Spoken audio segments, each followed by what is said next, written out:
नमस्कार दोस्तों, स्वागत हमारे YouTube channel target with SB classes में। दोस्तों, पिछली वीडियो जो कि पुष्य भूति वंश से था, उससे रिलेटेड हम पहले यहाँ पे 5 MCQ को देखेंगे जो हमने आपसे पूछा था।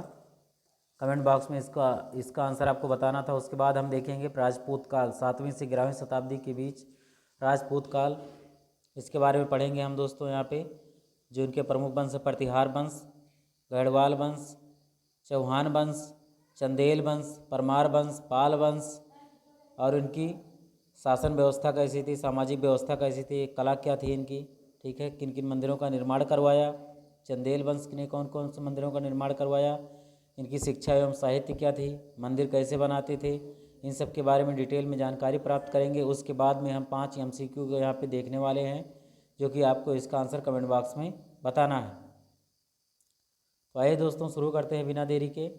और इससे पहले दोस्तों, अगर हमारे चैनल पे अगर आप लोग नए हैं तो चैनल को ज़रूर से ज़रूर सब्सक्राइब कीजिए।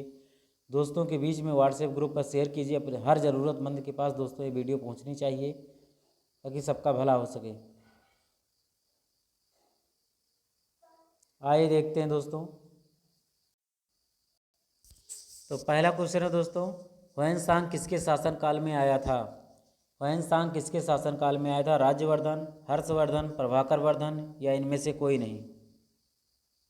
तो सही आंसर है दोस्तों आपका हर्षवर्धन। कौन सा आंसर है?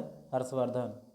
हा से वैन और हा से हर्ष, ऐसे याद कर लीजिएगा दोस्तों। क्वेश्चन नंबर 2, हर्ष किस धर्म का अनुयायी था? शैव धर्म, वैष्णव धर्म, जैन धर्म या बौद्ध धर्म? सही आंसर है दोस्तों आपका बौद्ध धर्म। क्वेश्चन नंबर 3, हर्षवर्धन ने किसकी रचना नहीं की थी? नागानंद, रत्नावली, हर्षचरित या प्रियदर्शिका? बताइएगा। ऑप्शन सी सही है यहाँ पे, हर्षचरित। हर्षचरित की रचना किसने किया था?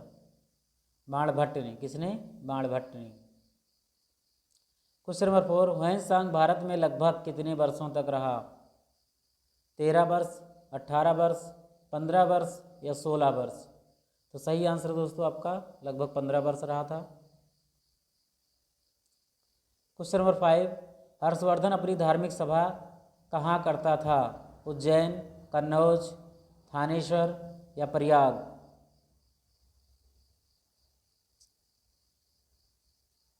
तो बताइएगा। सही आंसर है दोस्तों आपका प्रयाग। कहाँ पे है? प्रयाग। और इसने कन्नौज में दोस्तों एक बौद्ध सभा का भी आयोजन किया था, लेकिन वो अपनी धार्मिक सभा का आयोजन करता था वो प्रयाग में ही किया करता था। आइए देखते हैं दोस्तों, राजपूत काल 7वीं से 11वीं शताब्दी के बीच। तो सम्राट हर्ष की मृत्यु के बाद भारत में लगभग एक शक्तिशाली केंद्रीय शक्ति का अभाव हो गया।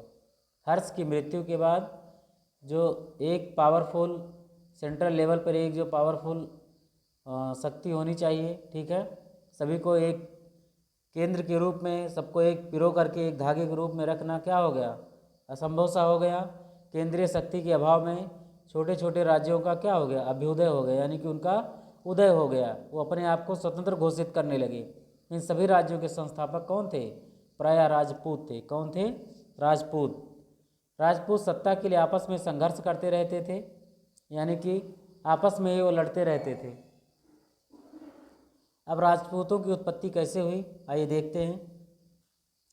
राजपूतों की उत्पत्ति, राजपूत वंशों का उदय 7वीं शताब्दी से ही दिखाई देता है। 11वीं शताब्दी आते आते उत्तर भारत में कई राजपूत कुल प्रसिद्ध हो जाते हैं, जिनमें कौन थे? प्रतिहार, चौहान, परमार, गढ़वाल, चंदेल। ये राजवंश कैसे थे? बहुत प्रमुख थे, यानी कि प्रतिहार, चौहान, परमार, गढ़वाल, चंदेल, ये सब प्रमुख राजवंश थे। प्राचीन भारतीय समाज जो धीरे धीरे मध्यकालीन समाज में बदला, इसका मुख्य कारण था भूमि अनुदान की प्रथा। जो प्राचीन भारतीय समाज था वो धीरे धीरे मध्यकालीन समाज में कैसे बदला? क्योंकि वो भूमि की अनुदान देने की प्रथा, यानी कि सबको एक दूसरे को दान देने की प्रथा के रूप में ये बदल गया। वेतन और पारिश्रमिक की जगह, यानी कि ना तो उनको वेतन दिया जाता था, या जो भी वो मेहनत करते थे उनके बदले में उनको पारिश्रमिक, उनका जो वेतन होता था, रुपया पैसा होता था, उसके बदले में उसको नहीं दिया जाता था। क्या दिया जाता था? बड़े पैमाने पर क्या दिया जाता था? ज़मीन दे दिया जाता था, ठीक है।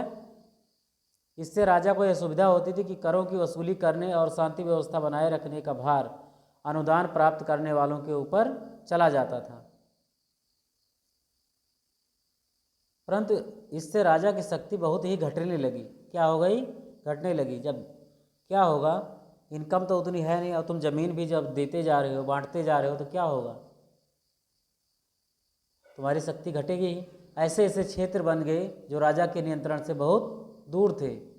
इन सबके फलस्वरूप राजा के अधिकार क्षेत्र को हड़पते हुए भूस्वामी उदित हो गए। यानी कि जो अधिकार क्षेत्र था राजा का, ठीक है, जब तुम भूमि दान दे रहे हो धीरे धीरे करके, तो जब वो ज़्यादा पावरफुल हो जाएंगे तो क्या होगा? वो तुमसे जब ज़्यादा पावरफुल हो जाएंगे, अपनी एकता बना लेंगे, तो तुम्हारा अधिकार वहाँ पे ख़त्म हो गया। तो कई सारे भूस्वामी वहाँ पे उदित हो गए और ये अपने आप को क्या कहलाए? राजपूत कहलाए। क्या कहलाए? राजपूत। राजपूत शब्द जो है दोस्तों संस्कृत शब्द का बिगड़ा हुआ रूप है राजपुत्र का। यह शब्द राजकुमार या राजवंश का सूचक था। क्या था? राजकुमार या राजवंश का सूचक था। धीरे धीरे क्षत्रिय वर्ग राजपूत के नाम से क्या हो गया? प्रसिद्ध हो गया। प्रमुख राजवंश थे दोस्तों प्रतिहार वंश। कौन थे? प्रतिहार वंश।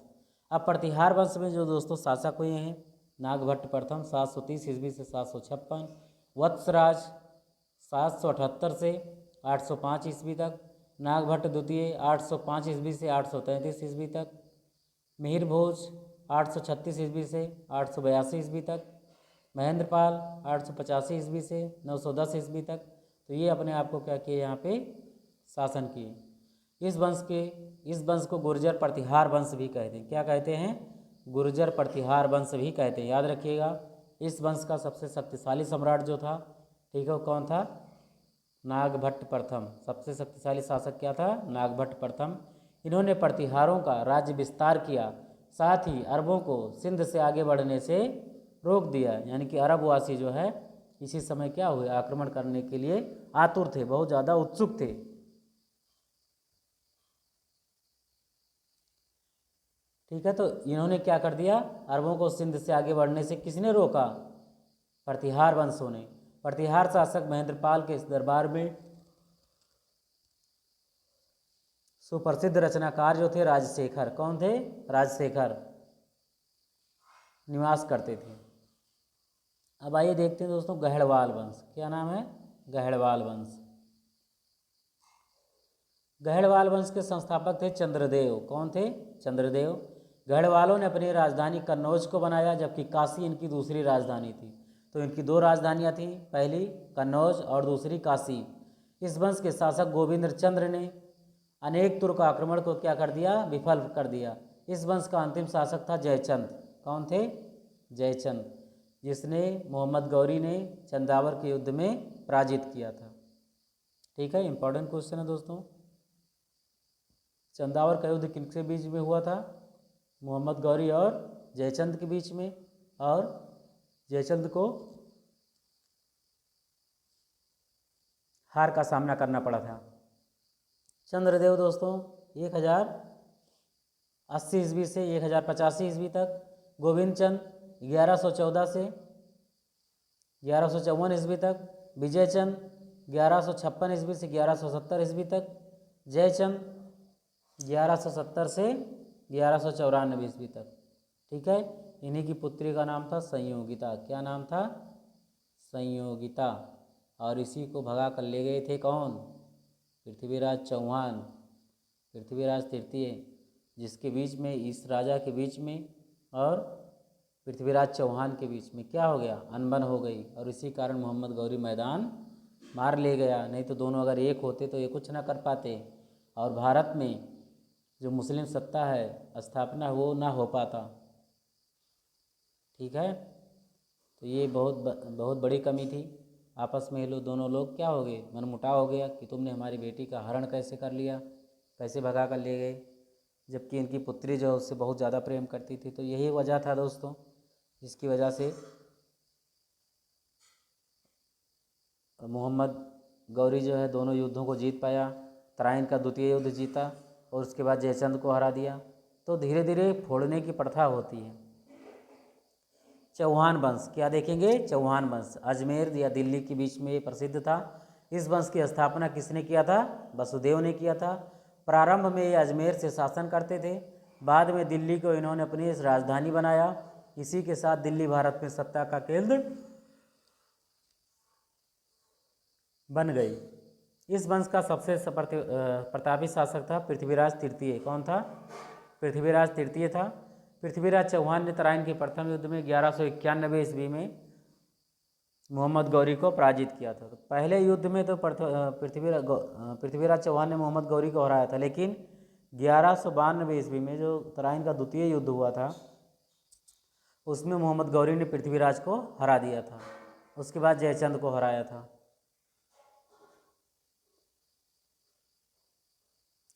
तो ये चंदेल वंश देखते हैं दोस्तों। बुंदेलखंड चंदेल वंश के संस्थापक थे नन्नुक। कौन थे? नन्नुक। चंदेल शासकों ने विश्व प्रसिद्ध खजुराहो के मंदिरों का निर्माण करवाया था। चंदेल शासकों ने विश्व प्रसिद्ध खजुराहो के मंदिरों का निर्माण करवाया था। इंपॉर्टेंट क्वेश्चन है दोस्तों ये। कौन से शासक थे जो खजुराहो का मंदिर निर्माण करवाया था? तो चंदेल शासकों ने। चंदेल शासकों में दोस्तों थे यशोवर्मन, धंगदेव, गंगदेव। ठीक है। 925 से 1019 ईस्वी तक इन्होंने क्या किया? शासन किया। परमार वंश मालवा में था। इस वंश की स्थापना उपेंद्र ने की थी। किसने किया था? उपेंद्र ने की थी। इस वंश के प्रमुख शासक थे मुंज 973 से 995 ईस्वी तक। फिर राजा भोज 1017 से 1060 ईस्वी तक। और 1305 ईस्वी में अलाउद्दीन खिलजी ने इसको क्या कर लिया? मालवा को जीत लिया था। अब है दोस्तों पाल वंश। जिस समय उत्तर भारत में राजपूत शासकों का राज्य स्थापित हो रहा था, उसी समय गोपाल ने पाल वंश की स्थापना किया। तो पाल वंश की स्थापना किसने किया? गोपाल ने किया। ठीक है। उसके बाद उसका पुत्र था धर्मपाल, और धर्मपाल ने सुप्रसिद्ध विक्रमशिला विश्वविद्यालय की स्थापना किया था। ठीक है। 12वीं शताब्दी के अंत में पाल वंश का क्या हो गया? अंत हो गया, और बंगाल में सेन वंश सत्ता में आया। अभी हम सेन वंश के बारे में थोड़ा लास्ट में पढ़ेंगे। और यहाँ से आपको याद करने का एक ट्रिक बता दे रहे हैं दोस्तों। ठीक है। धर्म, धर्म और विक्रम ऐसे याद कर लीजिएगा। धर्म विक्रम। तो धर्मपाल ने विक्रमशिला विश्वविद्यालय की स्थापना किया। पाल वंश के हिसाब से गोपाल, गोपाल के बाद धर्मपाल, धर्मपाल के बाद महिपाल, महिपाल के बाद नयपाल, और नयपाल के बाद रामपाल। ठीक है। ये था दोस्तों पाल वंश आपका। ठीक है। 750 ईस्वी से 1130 ईस्वी तक काफ़ी लंबा समय है दोस्तों।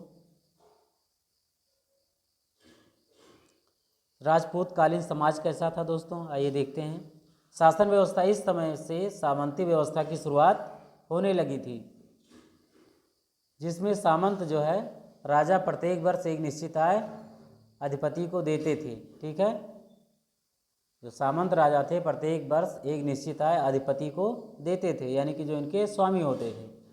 गांव में ग्राम पंचायतें होती थी। उन ग्राम पंचायतों पर शासन का कोई हस्तक्षेप नहीं था, यानी कि कोई इस पर रुकावट नहीं होती थी, खुलेआम करते थे। मौर्यों के समय उत्पन्न हुई पंचायती राज व्यवस्था। तो पंचायती राज व्यवस्था कब से उदय हुई थी? मौर्य के समय में। इसी प्रकार राजनीतिक उथल पुथल का गांवों पर बहुत अधिक प्रभाव नहीं पड़ता था, यानी कि राज्य में कुछ भी हो जाए, ठीक है, तो गांव पे इसका असर नहीं होता था किसी भी प्रकार का। चाहे एक देश से दूसरे बीच के बीच में लड़ाई हो, युद्ध हो, या फिर कह लें व्यापार की बात हो, अगर किसी कारणवश पूरे प्रदेश पे, पूरे राज्य में अगर किसी प्रकार का कोई उथल पुथल होता था तो गांव पर उसका प्रभाव नहीं पड़ता था। सामाजिक व्यवस्था कैसी थी दोस्तों? राजपूत काल में समाज में योद्धा तथा शासक वर्ग प्रमुख थे। राजपूतों में साहस, आत्मसम्मान तथा आतिथ्य का भाव था। आतिथ्य का मतलब होता है कोई हमारे यहाँ आ जाएगा तो उसका हम सेवा सत्कार ठीक ढंग से करेंगे, अतिथि लोग। आत्मसम्मान की भावना थी, किसी के आगे झुकते नहीं थे। साहसी थे, वीर थे। प्राण जाए पर वचन न जाए, जैसे आन शान की सोच विकसित हुई और उनकी गुणगाथाएं भी गाई जाने लगी। ठीक है। प्राण चली जाएगी, लेकिन एक बार जो कह दिया वो पक्का होगा। ब्राह्मणों को समाज में उच्च स्थान प्राप्त था। पहले की तरह इसमें भी राजपूत वंश में भी क्या हुआ? ब्राह्मणों को उच्च स्थान प्राप्त था। धनी लोग कीमती वस्त्र और आभूषण पहनते थे। क्या पहनते थे? कीमती वस्त्र और आभूषण। जनसाधारण की वेशभूषा साधारण थी। जनसाधारण की वेशभूषा कैसी थी? साधारण थी। बाल विवाह तथा सती प्रथा का प्रचलन हो गया। बाल विवाह तथा सती प्रथा का प्रचलन हो गया। विधवा विवाह वर्जित था, ठीक है, यानी कि मनाही थी पूरी तरीके से। आगे हम पढ़ेंगे आधुनिक युग में 1833 में राजा राम मोहन राय के सहयोग से विलियम बेंटिक ने इस विवाह को क्या कर दिया? सती प्रथा को रोक दिया। 1856 में ईश्वरचंद्र विद्यासागर जी ने इसके लिए विधवा विवाह को बहुत अधिक प्रोत्साहित किया। ये भी बात बहुत इंपॉर्टेंट है, आगे चल के हम पढ़ेंगे इस चीज़ को। तो महिलाओं को सामान्य अधिकार प्राप्त होते थे, महिलाओं को संपत्ति का अधिकार दिए गए। इस समय वर्ण व्यवस्था कैसी हो गई? कठोर हो गई। वर्ण व्यवस्था का मतलब ब्राह्मण हो तो ब्राह्मण ही रहोगे, उसका पूरा खानदान पूरा ब्राह्मण ही कहलाएगा। क्षत्रिय हो तो पूरा क्षत्रिय ही कहलाएगा। अपने नाम के आगे सिंह लिखते हैं या राजपूत लगाते हैं।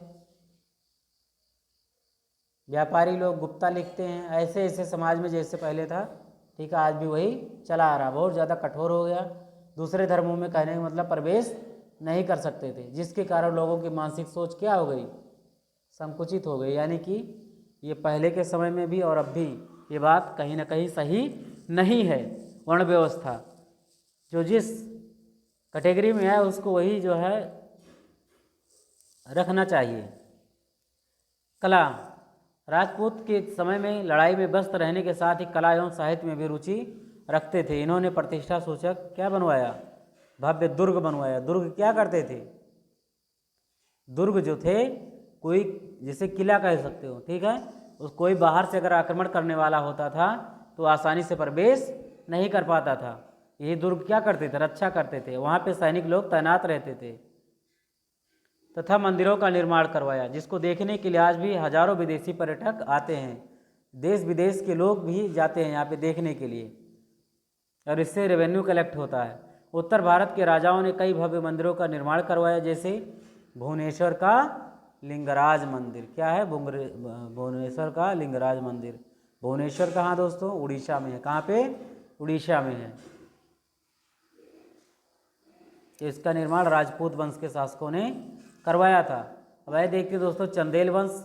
इसमें शिव, विष्णु, जैन तीर्थंकरों को समर्पित कई मंदिर बनाए गए, जिसमें खजुराहो का कंदरिया महादेव मंदिर अपनी बनावट के लिए अति प्रसिद्ध है। अब यहाँ पर एक चीज़ और ध्यान रखिएगा,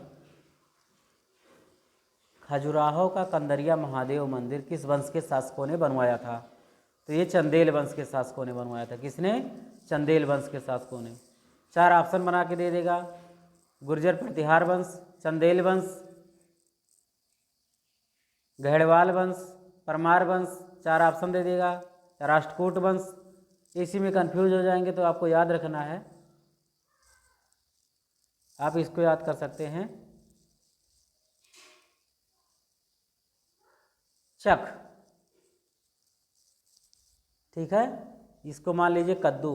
कद्दू को क्या करिए? चखिए, ठीक है।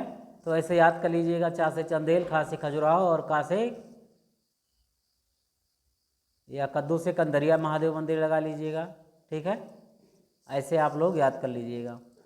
ये सभी मंदिर पीले रंग के बलुआ पत्थरों से बने हैं। इन मंदिरों में आज भी सांस्कृतिक कार्यक्रम किए जाते हैं, आज भी। कोणार्क का सूर्य मंदिर, तो कोणार्क का सूर्य मंदिर था धंग वंश के शासकों ने बनवाया था। नरसिम्हा प्रथम। कौन थे? नरसिम्हा प्रथम। यह मंदिर एक रथ के आकार का है, ठीक है, जिसपे 12 पहिए लगे हुए हैं तथा 7 घोड़े इस रथ को खींचते हुए दर्शाए गए हैं। यहाँ से दोस्तों उस पार से अगर सूर्य निकलता है उस पार से, तो इस पार एक छटा निकलती है दोस्तों। बहुत ही भव्य एक मनोरम दृश्य दिखाई देता है दोस्तों, ठीक है। आप इसको यूट्यूब पर भी जा कर के देख सकते हैं, नहीं तो आप वहाँ जा कर के स्वयं इस चीज़ को देखिए, काफ़ी आनंददायक महसूस होता है दोस्तों। मंदिरों का व्यय चलाने के लिए उच्च वर्ग के लोग सोना, चांदी, कीमती पत्थर, मोती इत्यादि दान में देते थे। इन मंदिरों की विशेषता यह थी कि ये धन धान्य से परिपूर्ण थे। क्या थे? धन धान्य से परिपूर्ण थे, यानी किसी चीज़ की कमी नहीं होती थी। ये खजुराहो में दोस्तों भरतनाट्यम करती हुई नर्तकी की एक प्रतिमा है यहाँ पे दोस्तों, देखिए कैसे भरतनाट्यम होता है। शिक्षा एवं साहित्य, राजपूत शासकों के समय में आश्रमों, पाठशालाओं एवं विश्वविद्यालयों में शिक्षा दी जाती थी। इस समय नालंदा, विक्रमशिला, उज्जैनी, कन्नौज, काशी, धारानगरी प्रमुख शिक्षा के केंद्र थे। इसी काल में नाटक, काव्य एवं ग्रंथ लिखे गए। इसी काल में नाटक, काव्य एवं धर्म ग्रंथ लिखे गए। धर्म ग्रंथ नहीं, ग्रंथ। जैसे राजशेखर ने क्या लिखा था, बाल रामायण, अभी आगे जो देखा था। भारवी का कृतार्जुनीयम, इंपॉर्टेंट क्वेश्चन है। माघपा शिशुपाल वध नाटक, तो शिशुपाल वध नाटक किसने लिखा था? माघ। कल्हण की राजतरंगिणी ऐतिहासिक ग्रंथ है ये, जो कि कश्मीर के शासकों के बारे में जानकारी देती है। जयदेव का गीत गोविंद संस्कृत भाषा में लिखे गए। इसी काल में क्षेत्रीय भाषाओं जैसे हिंदी, बंगाली, मराठी, उड़िया, गुजराती आदि में भी ग्रंथ लिखे गए। उदाहरणतः चंद बरदाई की पृथ्वीराज रासो, यानी कि पृथ्वीराज चौहान के बारे में पूरी घटनाएं इसमें वर्णित हैं। वीर गाथा है दोस्तों ये, ठीक है, हिंदी में लिखा गया, बहुत इंपॉर्टेंट है दोस्तों, क्वेश्चन भी आ सकता है। पृथ्वीराज रासो किस भाषा में लिखा गया? तो हिंदी भाषा में लिखा गया। किस भाषा में? हिंदी भाषा में, ठीक है। कृतार्जुनीयम, शिशुपाल वध, राजतरंगिणी, गीत गोविंद, ये सब किस भाषा में लिखे गए थे? संस्कृत भाषा में लिखे गए थे, ठीक है। मंदिर निर्माण देखिए दोस्तों, मोटे तौर पर मंदिर निर्माण की दो शैलियाँ प्रसिद्ध थी, एक उत्तर भारतीय शैली और एक दक्षिण भारतीय। तो उत्तर भारतीय शैली को नागर कहते हैं और दक्षिण भारतीय शैली को क्या कहते हैं? द्रविड़ शैली कहते हैं। क्या कहते हैं? द्रविड़। द्रविड़ लोग मुख्यतः कर्नाटक में निवास करते थे। और एक है दोस्तों गांधार शैली, जो कि पाकिस्तान में पड़ता है। इनमें भेद मुख्यतः मंदिर के शिखर के रूप में देखा जाता है, ठीक है। इसका शिखर किस तरीके से, इसके ऊपर गुंबद है और यहाँ पे दूसरे प्रकार की आकृति मीनार की टाइप बनी हुई है। उत्तर भारतीय शिखरों का आकार टेढ़ी रेखाओं से घिरी हुई ठोस मीनार की भांति था। कैसे था? मीनार की भांति था, मध्य में खुला रहता था और ऊपर एक बिंदु पर आकर के समाप्त हो जाता था, जैसे लिंगराज मंदिर और भुवनेश्वर मंदिर, ठीक है। लिंगराज मंदिर और भुवनेश्वर मंदिर इसी टाइप के बने हुए हैं। ये है दोस्तों उत्तर भारतीय शैली या नागर शैली के रूप में भी इसको जानते हैं। यह है दोस्तों दक्षिण भारतीय मंदिर, जिसको द्रविड़ शैली के रूप में जानेंगे।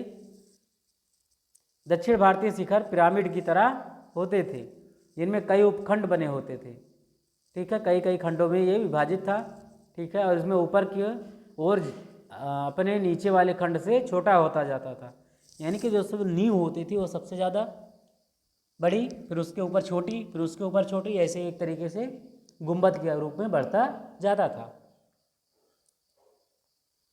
और सबसे ऊपर जाकर के क्या हो जाता था? छोटा हो जाता तथा गोलाकार हो जाता था।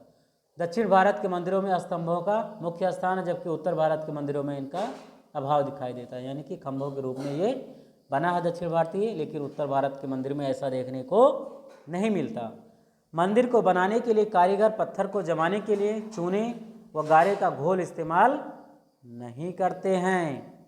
इस विधि के बगैर वह बड़े बड़े पत्थरों को एक दूसरे के ऊपर चढ़ाते जाते थे, जिससे वह बरसों तक टिके रहे, ठीक है। ये पत्थर एक दूसरे के भार से ही सैकड़ों साल तक टिके हुए हैं अभी भी। बंगाल का सेन वंश, सामंत सेन ने सेन वंश की स्थापना किया था। किसने किया था? सामंत सेन ने सेन वंश की स्थापना किया था। और सेन वंश कहाँ पे है दोस्तों? बंगाल में है। कहाँ पे है? बंगाल में। बल्लाल सेन, लक्ष्मण सेन इस वंश के प्रमुख शासक थे। सेन वंश शासन काल में संस्कृत साहित्य का अधिक विकास हुआ। इसी काल में जयदेव रहते थे। कहाँ रहते थे? सेन वंश में ही कौन रहते थे? जयदेव। और इन्होंने गीत गोविंद की रचना किया था। गीत गोविंद की रचना किसने किया था? जयदेव ने, ठीक है। तो ये था आपका दोस्तों राजपूत काल। अब इससे रिलेटेड हम 6 MCQ को देखेंगे। इसका आंसर आपको कमेंट बॉक्स में बताना है और इसका फिर आने वाले वीडियो में हम इसका आंसर बताएंगे, ठीक है। तो गहड़वाल वंश के अंतिम शासक कौन थे? चंद्रदेव, विजयचंद, जयचंद या गोविंद चंद? तो इसका आंसर आपको कमेंट बॉक्स में बताना है। खजुराहो के मंदिरों का निर्माण किस वंश के शासकों ने कराया? परमार वंश, चंदेल वंश, चौहान वंश या राष्ट्रकूट वंश? ठीक है। पाल वंश के संस्थापक कौन थे? धर्मपाल, गोपाल, रामपाल, महिपाल। गीत गोविंद के लेखक कौन थे? जयदेव, कल्हड़, माघ या भारवी? क्वेश्चन नंबर 5, उत्तर भारतीय शैली को किस नाम से जाना जाता है? गांधार शैली, नागर शैली, द्रविड़ शैली या इनमें से कोई नहीं? तराइन का प्रथम युद्ध किनके बीच हुआ था? मोहम्मद गौरी एवं जयचंद, मोहम्मद गौरी एवं भीम द्वितीय, मोहम्मद गौरी एवं पृथ्वीराज चौहान, पृथ्वीराज चौहान एवं जयचंद। तो ये तराइन का प्रथम युद्ध किनके बीच में हुआ था? तराइन का द्वितीय युद्ध किसके बीच में हुआ था? ये भी कमेंट बॉक्स में बताना है आपको। तो ये था दोस्तों आपके बीच में चैप्टर 11 राजपूत काल से। आई होप दोस्तों मेरा वीडियो पसंद आया होगा। पसंद आया दोस्तों चैनल को सब्सक्राइब कीजिए, वीडियो को लाइक कीजिए और शेयर करना बिल्कुल भी ना भूलें।